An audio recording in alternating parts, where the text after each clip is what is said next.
Para quem não nos conhece, meu nome é Edivaldo, minha esposa é Flávia. Nós somos consagrados da família santa. Nós somos do Ministério Paternidade Responsável. Nós temos 7 filhos, 2 na presença do Senhor e 5 conosco. Boa noite também àqueles que nos acompanham pelas mídias sociais. Amém? Vamos pegar a palavra de Deus? Convido vocês a pegarem a palavra. Este mês é o mês da palavra. Aqueles que não estão com a palavra, fica do lado do seu irmão aí, vamos partilhar juntos. Em Hebreus, capítulo 4, versículo de 11 a 13. Na Bíblia Ave Maria, 1529. Hebreus 4, versículo de 11 a 13. Amém ou misericórdia? Amém? Assim, apresse-nos a entrar nesse descanso, para não cairmos por nossa vez na mesma incredulidade, porque a palavra de Deus é viva, eficaz, mais penetrante do que uma espada de 2 gumes, atinge até divisão da alma e do corpo, das juntas, medulas, discerne os pensamentos, intenções do coração. Nenhuma criatura lhe é invisível, tudo é nu e descoberto aos olhos daquele a quem havemos de prestar conta. Palavra do Senhor. Boa noite, tudo bem? Tudo. Para a gente começar, eu achei assim que fosse importante a gente entender um pouquinho da palavra. Da Bíblia. É claro que para a gente falar de tudo, né, de todo o contexto histórico, de tudo, nós precisaríamos de um curso bíblico. Mas, porém, todavia, é para deixar um pouquinho assim de água na boca, né, para vocês se aprofundarem mais e dar bastante serviço para os pastores. Viu, meus filhos? É para dar bastante serviço para os pastores e deixar um pouquinho, né? Um pouquinho, assim, um gostinho da palavra, né? Desse conhecimento, dessa riqueza que é a palavra de Deus. A palavra Bíblia vem do latim. Significa rolo, né? Rolo dos documentos. Para os cristãos católicos, a Bíblia é como um guia de ensinamentos de como viver e progredir na fé. Então é um manual de como que a gente vive e progride na nossa fé. Os muçulmanos têm o livro deles, os judeus têm o livro deles. Interessante que acho que nós somos o povo assim, mais assim, lerdo, por assim dizer, com a palavra. O meu filho trabalha com um judeu mesmo, de barba, de cap, de tudo.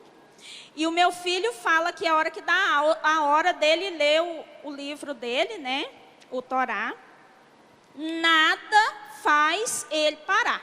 Ele cinge os rins, lava a mão, lava a cabeça, põe o tapete. A empresa pode estar caindo, lá em São Paulo desmoronando, em todas as filiais caindo, perdendo os clientes, tudo, mas ele para, ele fala, agora eu vou rezar.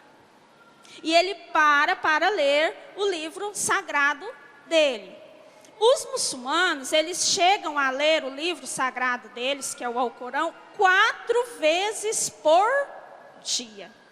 Lava a cabeça, lava as mãos, troca de roupa para ler o livro sagrado 4 vezes por dia. E a Bíblia é o nosso livro sagrado, é o nosso manual. É como se a gente comprasse um eletrodoméstico, alguma coisa, e não consultasse o manual, não ia saber como usar. A Bíblia é esse caminho para a gente poder andar na fé. Se nós não firmarmos na palavra de Deus, hoje eu ouvi um padre falando uma coisa interessante, que ele falou que é semelhante quando um carro quando um carro passa num buraco e quebra a roda e desalinha o carro, e o carro sai desgovernado. E aí precisa do condutor do carro pôr força no volante para segurar o carro. Porque senão o carro toda hora tende a desviar, ele tende a sair da estrada. E nós, olha o que fala aqui a palavra de Deus. Assim apressemo-nos a entrar neste descanso, para não cairmos por nossa vez na mesma incredulidade. Então nós precisamos ficar firme na palavra, porque por conta do pecado original, nós somos esse carro meio que desalinhado. Nós temos as nossas inclinações, as nossas preguiças, as nossas lerdezas, um caminhozinho de achar um jeitinho mais fácil para as coisas. Então nós precisamos nos esforçar para conduzir esse carro com força, segurar firme nesse volante, porque se o carro sair da estrada vai cair num precipício. E nós vamos nos perder. E Deus tem pressa de nós. Deus não quer que a gente se perca. E é por isso que Ele já deixou a palavra de Deus para nós. É a boca de Deus, a palavra. E a Bíblia se divide em duas grandes partes, que é o Novo Testamento e o Velho Testamento. E dentro do Novo e do Velho Testamento, ele se divide em vários grupos. Livro da Lei, livro da Revelação, que é o Apocalipse, livro da Lei, que é o Velho Testamento, Evangelhos, Salmos. Né? Então ela tem muita subdivisão, por isso que nem dá tempo da gente falar de tudo. Então nós vamos dar só uma pinceladinha. O Velho Testamento, ele começou no século XV e foi até o nascimento de Cristo. O Novo Testamento, porque o Velho Testamento é meio assim, entenda o que eu vou falar, é um livro assim meio amoral. Porque no Velho Testamento, um homem poderia casar com várias mulheres, né? Então Jesus, ele veio e aboliu assim a lei e colocou todos nós debaixo da graça e instituiu o matrimônio, instituiu a Eucaristia, e aí a igreja tomou meio que uma forma. Estão entendendo? Então o Novo Testamento é todos os escritos a partir do nascimento de Cristo até o século I da igreja. No primeiro século da igreja, a Bíblia foi organizada e traduzida por bispos. Então essa Bíblia não caiu desse jeito aqui na nossa mão. Já viram o padre Paulo Ricardo falar? Foram bispos e cardeais e pessoas da igreja que se debruçaram anos e anos e anos e anos em estudos para separar, para organizar a Bíblia para hoje a gente ter ela desse jeito aqui. E vocês devem estar pensando assim, onde será que ela tirou isso tudo, né? Aqui, da Bíblia, das primeiras páginas. Interessante, né? Você já tinha abrido as primeiras páginas da Bíblia? Lá, o comecinho, o índice, explica tudo lá. Tudo isso aqui e muito mais, está tudo lá. Olha o quanto é bom e organizado. Vocês acham que eu precisei de internet, de longas horas? Não. Li lá, grifei o que eu achava que seria melhor para hoje, para dar uma pincelada, mas lá é uma riqueza. Por aí você vê a riqueza que é a palavra de Deus. Mas eu não entendo a palavra de Deus. É só você ler lá do início, que você vai entender como ela surgiu, por que aconteceu, de onde que tirar tudo isso. Amém? Então, no primeiro século, no século I, a Bíblia começou a ser organizada e traduzida. No total, a Bíblia Católica possui 73 livros. Flávia, mas eu posso usar a Bíblia protestante?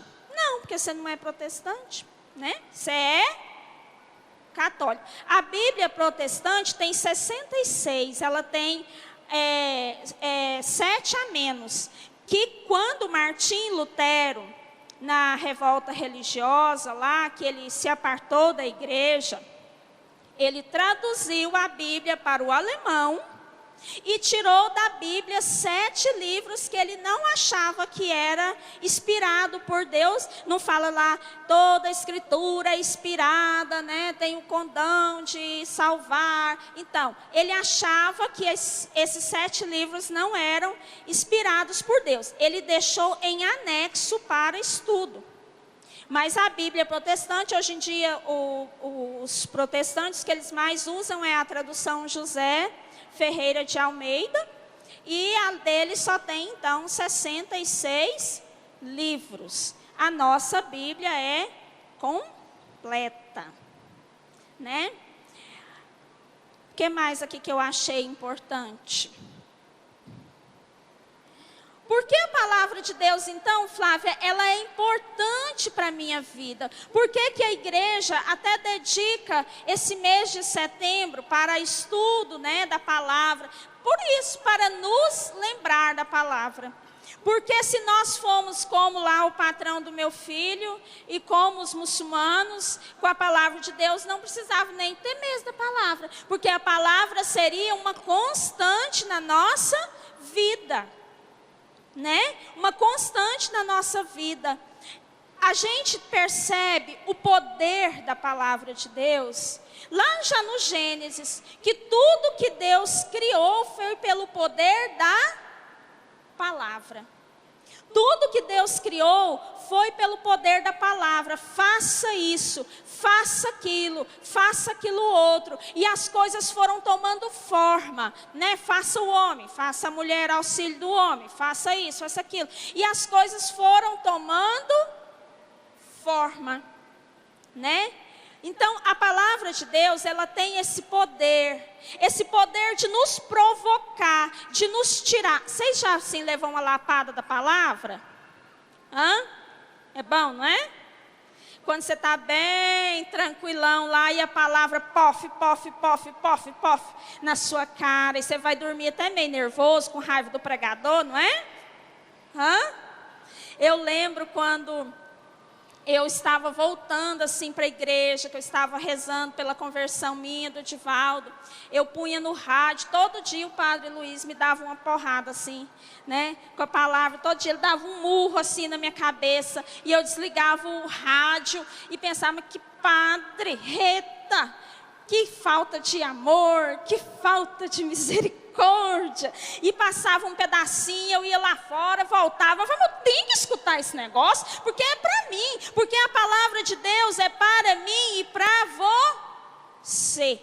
Misericórdia não é isso. Misericórdia, nós já estamos vivendo nela, porque Deus está tendo paciência comigo e com você. Está lá em 1 Pedro, capítulo 3, no 2 Pedro. Fala lá que Deus está tendo paciência conosco, para ver se a gente apruma, para ver se a gente caminha. Isso é misericórdia. Mas a palavra, ela precisa ser anunciada.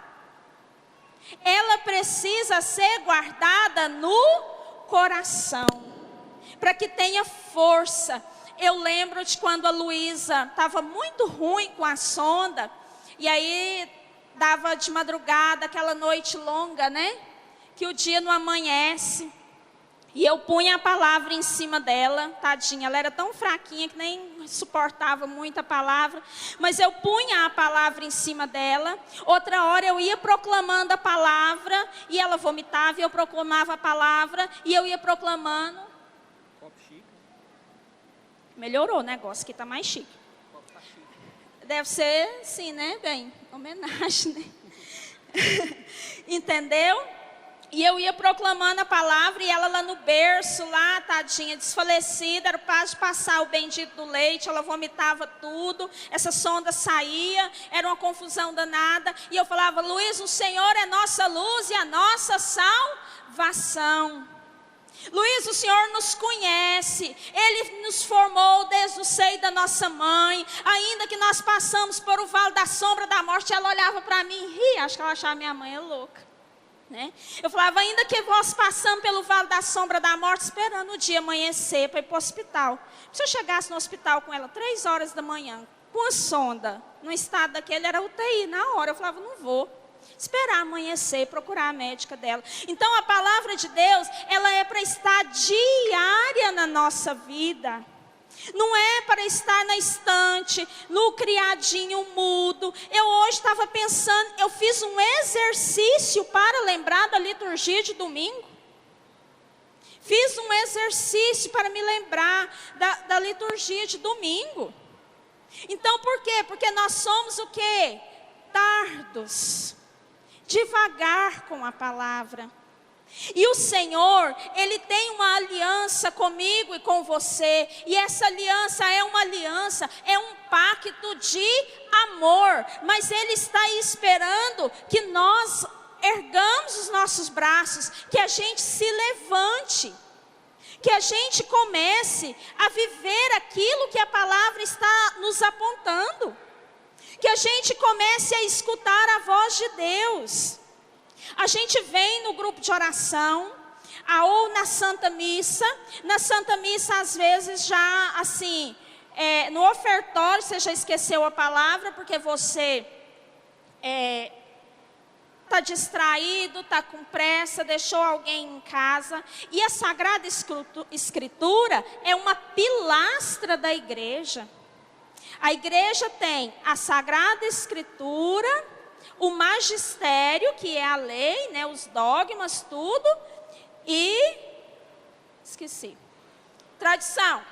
A tradição está ligada à palavra, inclusive, né? Está ligada à palavra, à tradição, né? Então, nós precisamos de viver a palavra. Agora, na Santa Missa, a Santa Missa se dividiu na mesa da palavra, não foi? E na mesa da Eucaristia. O quanto a palavra de Deus tem peso na nossa vida. É uma espada de 2 gumes. Atinge até a divisão da alma e do corpo, da junta das medulas, e discerne os pensamentos e intenções do coração. Às vezes a gente está com uma dúvida com um filho. Eu lembro uma palavra que o Senhor me deu. Tinha um problema que eu passei com a Isabel quando ela tinha uns 8 anos. Foi quando o João nasceu, ela ficou enciumada demais e me deu problema demais. E o Senhor me deu uma palavra. E essa palavra falava assim, que os meus filhos reclamariam para si o nome do Senhor, que um escreveria na mão o nome do Senhor, que eram muitos lá até na palavra, eu fiquei até com medo de que eu li, que eu só tinha ela. E aí falava que o outro proclamaria, que o outro anunciaria. E essa palavra, quando os meus filhos, às vezes eu fico sem saber o que fazer com eles, eu volto nessa palavra. É essa palavra que eu leio e eu falo, Senhor, o Senhor me prometeu. E eu já vejo os frutos dessa palavra na vida do Joaquim, né? Que já está dando frutos, graças a Deus, servindo, selado no sangue de Jesus. Mas eu vejo, foi uma promessa que o Senhor me fez na palavra.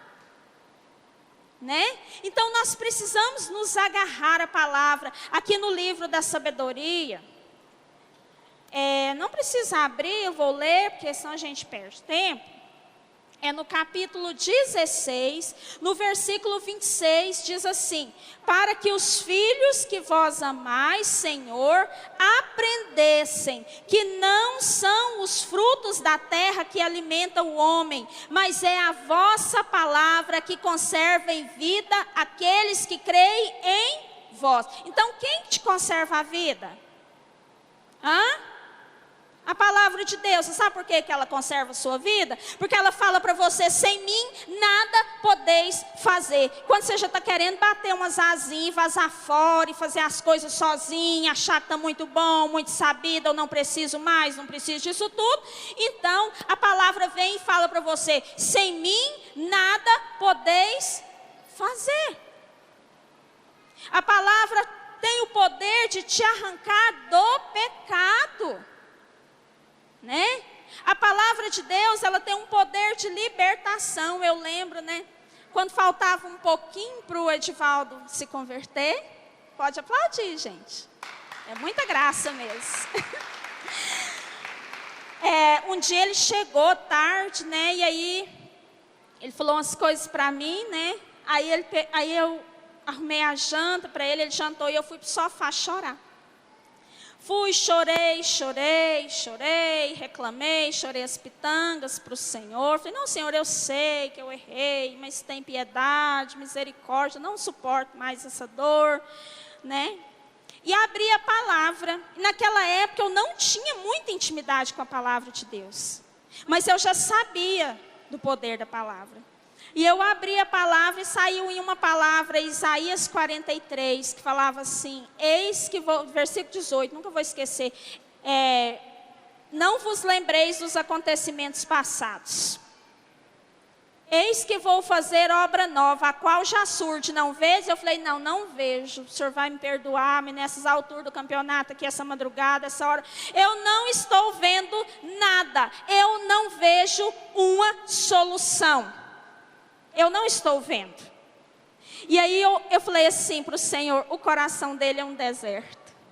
E o Senhor no próximo versículo falou para mim assim, eu vou fazer correr água no deserto. Menina, a hora que eu falei, eu arrepio até hoje. A hora que o Senhor falou, eu vou fazer correr água no deserto. Eu falei, então agora o senhor está me prometendo. E já me deu um currupi assim de baixo para cima. E eu enxuguei aquelas lágrimas e deitei lá com ele. E aquela palavra não saía do meu coração. Não sai. Você já dormiu com aquela palavra buzinando assim na sua cabeça? Esses dias eu ia pregar e tinha pregado sexta, sábado, domingo de manhã, tinha que pregar. Eu não lembrava uma palavra. E aí eu acordei de manhãzinha assim, Marcos 10. Escutei, Marcos 10. Levantei, olhei, era justamente o tema da pregação. E nesse dia eu dormi com essa palavra no meu ouvido e o meu corpo tremia. E eu não podia chegar muito perto deles. Ele ia pensar, essa mulher está com malária. Essa mulher está com malária, tremendo desse tanto. E aí eu acordei no outro dia com aquela palavra na minha cabeça. Levei para minha tia, falei, tia, Deus vai mudar a minha vida e a vida do Edivaldo. Olha a palavra que o Senhor me deu. Ela falou, minha filha, vai prestar um concurso? Porque assim, quando não vem, manda o secretário, né? Vai prestar um concurso, minha filha, você vai acabar igual a titia, vai pôr um sapato de salto. Vai cuidar de você. Eu falei, tia, o Senhor prometeu para mim. A palavra é uma promessa, é a boca de Deus. O problema é que nós esquecemos das promessas que Deus faz para nós na palavra. Você lê a palavra um dia, você fica dos mais alegrinhos. Nossa, o Senhor me deu uma palavra, o Senhor me prometeu na palavra. Não, agora vai ser. Quando é amanhã, depois, você não volta naquela palavra, você não remoe aquela palavra, você não reza com aquela palavra. E essa palavra é como aquela semente lá que caiu à beira do caminho e o passarinho veio e pegou e levou para longe, que está na parábola do semeador. Satanás arranca de nós a palavra. Satanás arranca do meu e do seu coração a palavra de Deus, porque ele sabe que a palavra vai libertar você, porque a palavra de Deus vai abrir os seus olhos e você vai perceber as riquezas do céu, e você vai perceber que você não é deste mundo, embora você viva aqui. É por isso que o demônio te distrai. É por isso que a hora que chega ali na pracinha, você já esqueceu o que você ouviu aqui, você já atrapalhou com outra coisa, já misturou com outro trem, e você não lembra das promessas que o Senhor fez para você. O inimigo, gente, estudar a palavra é um exercício espiritual. É um combate espiritual. Já começa pelo nosso ativismo, que para ler a palavra você tem que acordar o quê? Aqui até fala, ó glória, ó. Quer ver?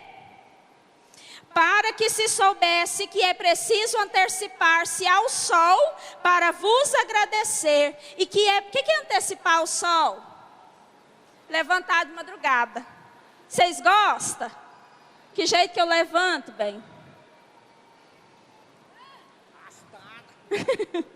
Pois é, mas tem que levantar. Que é preciso antecipar ao sol para vos agradecer. E que é preciso adorar-vos antes de raiar o dia.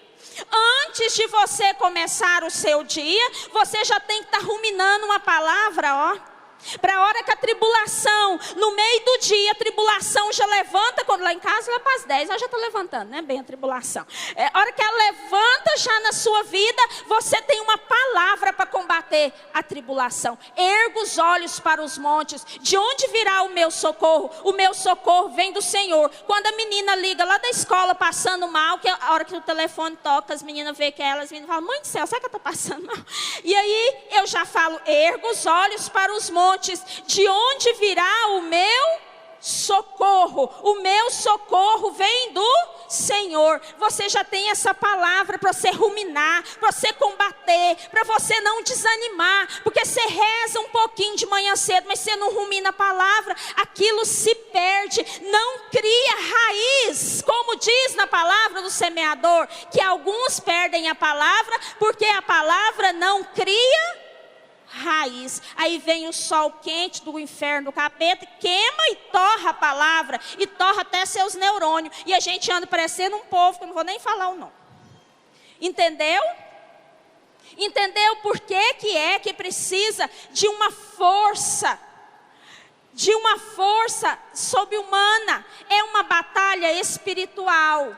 É uma batalha espiritual, cada vez mais buscar a palavra de Deus. Quero falar para vocês assim, existem livros maravilhosos, que é obrigatório nós ler. É obrigatório nós ler os documentos da igreja, Familiares Consórcio, Amores Letícia, Diretório, Amor que dá a vida, como está aqui na minha camisa, Casar a Três, é necessário. A vida dos santos, é necessário que a gente leia. Mas em primeiro lugar eu devo ler a palavra de Deus. Quando você pega uma empreita, tipo uma coordenação, assim, uma coisa tranquila.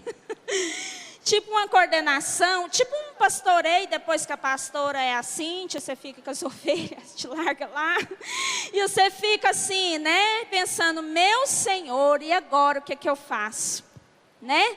Foi como aqui em Josué 1, quando Moisés viu que ele não ia dar conta de entrar com o povo na terra prometida, ele falou assim para Josué, ó, traze sempre na boca, e Josué tremendo nas bases, né? Pensa, ele que o homem andou 40 anos, faltando um tiquinho, o homem passa para ele o cajado, você já pensou? Passa para ele e fala, agora é você que vai introduzir o povo de Deus na terra prometida, na terra que Deus tem para eles. E aí Josué estava morrendo de medo, e Moisés fala para ele assim, ó, traze sempre na boca as palavras deste livro da lei. Medita-o dia e noite, cuidando de fazer tudo o que nele está escrito. Assim prosperarás em teus caminhos e será bem-sucedido. Isto é uma ordem. Então, como que nós quer ser bem-sucedido na vida espiritual? Como que nós quer ter um progresso espiritual sem ler, viver e praticar a palavra de Deus? Tem jeito? Tem jeito, gente? Não. Não tem jeito. Está na hora de nós ter uma postura. O Senhor não tarda. Escuta o que eu estou falando para você. Já começou a grande tribulação, o Senhor não tarda, e às vezes vai chegar um ponto que você vai ter só a sua palavra, você e ela. Vocês sabiam que tem país que a pessoa não tem a palavra de Deus? Que se descobrirem que ela tem a palavra, ela é presa, ela como é que fala, meu bem, quando senta, tira assim, ó, assassinada, ela, né, vai presa. Países comunistas, onde o povo entra com as Bíblias escondidas. Vocês já viram um vídeo de um carregamento de Bíblia chegando no Japão? Você já viu? E aquele povo alegre, desesperado, eles prostram assim no chão em adoração à palavra. Porque quando você não está no Santíssimo, você pode adorar Jesus na palavra. Você pode adorar Jesus na palavra. Se você não tiver, eu quando estou lá na roça, adoro Jesus na palavra. Né? Porque lá não estou próxima da igreja, não estou próxima do Santíssimo. O tanto que a palavra tem força. Agora, vocês querem progredir na vida espiritual? Sem a palavra de Deus, você não está nem no jardim do castelo, lá daquele castelo que Santa Teresa fala. Castelo interior. Você não está nem na grama, deve ser linda a grama desse castelo. Você não está nem na grama do castelo. Se você não perde tempo com o seu Senhor. Não está nem no começo. Olha o serviço para os pastores, ó. Quando a gente era do pastoreio, a gente ensinava as ovelhas a fazer o diário espiritual, lembra? Fazia o diário espiritual, que é para você começar a ter uma intimidade com a palavra. Baratinho, um livrinho, vende aqui do Monsenhor Jonas, a Bíblia no meu dia a dia. Lá ensina a começar a meditar a palavra pela primeira carta de São João. Lá vai te dando os caminhos, você vai tirar daquele quadradinho diário. É pouquinha coisa, nós somos tão medíocres, né? Não é nem um capítulo por dia, é um quadradinho daquele, você vai tirar uma promessa, um tesouro eterno e uma ordem de Deus. Todo dia, meia horinha você faz. Outra coisa que a gente não pode viver, eu anotei para mim não esquecer, é a leitura orante da palavra. Pegar a palavra de Deus, como eu falei aqui que eu fazia com a minha Luísa, e orar com a palavra. Deixar aquela palavra entrar no seu coração, ruminar, te dar força, te dar paz, te dar tranquilidade. É a leitura orante da palavra, né? Hoje em dia, é tudo muito fácil. Tem o celular, né? Tem gente que tem a Bíblia no celular. É errado? Não, mas o celular é sagrado? Você pode adorar seu celular? Pô, ele lá tem gente que até adora, né? Mas eu não, sangue de Jesus. Então, você pode adorar seu celular? Não. A minha prima, ela fala que a sogra dela ficava sozinha em casa, o sogro dela muito custoso, e as crianças adoeciam, começavam com vomitação, começava com febre, ela punha a palavra em cima da cabeça deles, e orando até o menino dormir e acordava bom.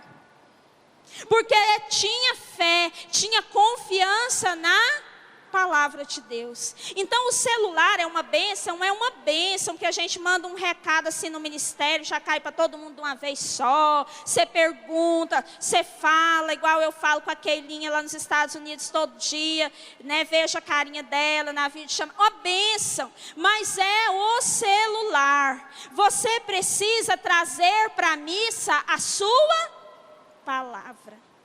E todo o intervalo que você tem, você precisa estar lendo a sua palavra. Porque no celular não tem jeito de você marcar. Não tem jeito de você pôr uma data. Não tem jeito de você voltar naquela palavra e rezar com ela de novo. Os seus filhos precisam ver você lendo a palavra. Os pais, seus filhos precisam ver você ler a palavra. Como que você quer que seus filhos rezam? Como que você quer que seus filhos leiam a palavra, participem da missa? Se você não lê a palavra junto com ele. Você precisa ter esse hábito na sua casa.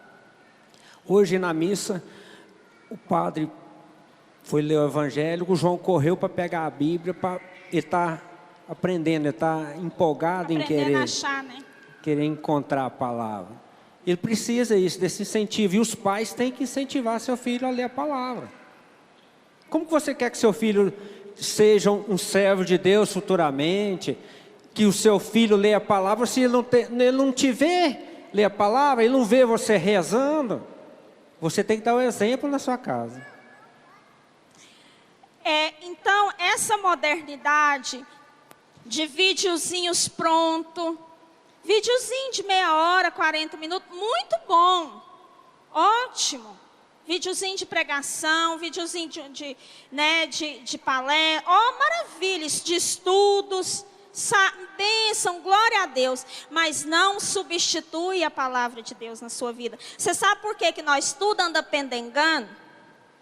Vocês sabem por quê? Que nós anda tudo assim, fraco, mole, uma hora nós está constante, outra hora já vem a inconstância, nós não aguenta nem um ventinho de uma tribulação, nós já está tudo miando e chorando, porque nós escutamos tudo quanto é coisa que fala para nós. Nós acreditamos em tudo quanto é coisa que aparece na internet, em tudo quanto é trem, em tudo quanto é coisa que as pessoas falam para nós, mas nós não escutamos a palavra de Deus. Lá na primeira leitura que eu li de Hebreus, fala que a palavra de Deus serve para discernir. Quantos negócios errados que a gente faz porque a gente não escutou a palavra, não leu, não rezou primeiro, não rezou com a palavra que o Senhor deu. Então a gente se perde por ignorância, por não saber, não escutar a voz de Deus que está na palavra de Deus. A gente escuta o coaching, está na moda agora o coaching. O coaching eu estava falando domingo com o Edivaldo. Vocês lembram daquele programa do Silvio Santos, passava domingo? De gincana, que tinha o Silvio Santos fazia umas provas, e o povo ia para ganhar dinheiro, o povo ficava doidinho, ele jogava o dinheiro assim, o povo saia correndo, daquele jeito, e o Silvio Santos ficava assim, vem para cá, vem para cá, vem para cá, e o povo corria tudo, vai para lá, vai para lá, vai para lá, e o povo corria tudo, assim é o coach. Que bobagem! Tira Jesus do centro, coloca o homem no centro, sendo que a palavra fala que convém nós diminuir, deixar Deus crescer, sendo que a palavra fala que sem mim nada podeis fazer, e você fica, vem para cá, vem para cá, vem para cá, vai para lá, vai para lá, vai para lá, escutando todo vento de novidade, todo sopro de novidade, sendo que a palavra de Deus é única, ela é sempre a mesma. Deus é fiel. Se Ele te deu uma promessa, Ele vai cumprir com você. Não precisa de você ficar escutando barulho do mundo, tudo quanto é bobajada. Você escuta um assessor, não sei das quantas, você escuta um tanto de gente, e a palavra de Deus, você não guarda no seu coração, você não escuta, e cada vez o nosso coração vai se tornando mais insensível às coisas de Deus. Quanto mais nós nos afastamos de Deus e aproximamos do mundo, mais nós vamos sendo do mundo e menos de Deus.